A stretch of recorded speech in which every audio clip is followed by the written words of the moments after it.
Mi nombre es Raúl Díaz y desde hace algunas semanas vengo compartiendo algunos videos sobre comunicación en esta cuarentena. He escuchado mucho en estos días que algunos grupos de familiares, de amigos, se niegan a hablar de política en sus grupos. En esa frase, en negarse a hablar de política, hay muchas implicaciones que veo muy conveniente detallar y profundizar e incluso debatir. Pues porque estos grupos de WhatsApp cada vez son más frecuentes en medio del aislamiento que estamos viviendo y se convierte en un espacio de interacción. ¿Cuál es mi inquietud? La primera, ¿qué es política para muchos, muchas y muchas de nosotros?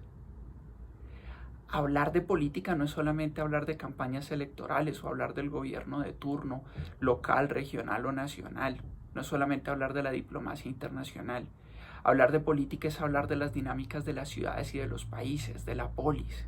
Es hablar de la forma en que se invierten los recursos de una sociedad y no solamente los monetarios, sino también los recursos de otro tipo, las personas, los conocimientos, los saberes.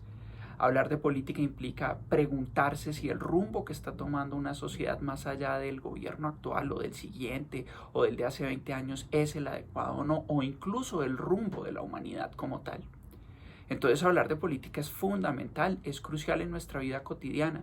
Comprendo que no todo el mundo puede expresarse o quiere expresarse o ocuparse de temas como los gobiernos actuales, venideros, la diplomacia internacional, los conflictos, eso es comprensible, pero la política es mucho más que eso.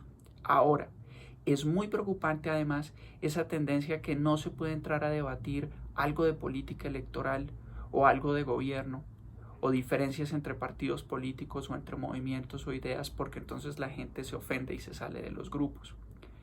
Estoy convencido de que debe haber respeto, estoy convencido de que debe haber mesura, pero de allí a decir entonces que no se puede hablar de la actualidad o no se pueden analizar las noticias porque entonces esto genera conflicto y entonces uno se vuelve inconveniente o incómodo en el grupo, no lo veo de esa manera. Tenemos que perderle el miedo a hablar de política, no solo de la electoral o de la gubernamental, sino de política en general. Es muy valioso y es parte de lo que nos puede sacar de este punto tan difícil en el que estamos en la historia de la humanidad.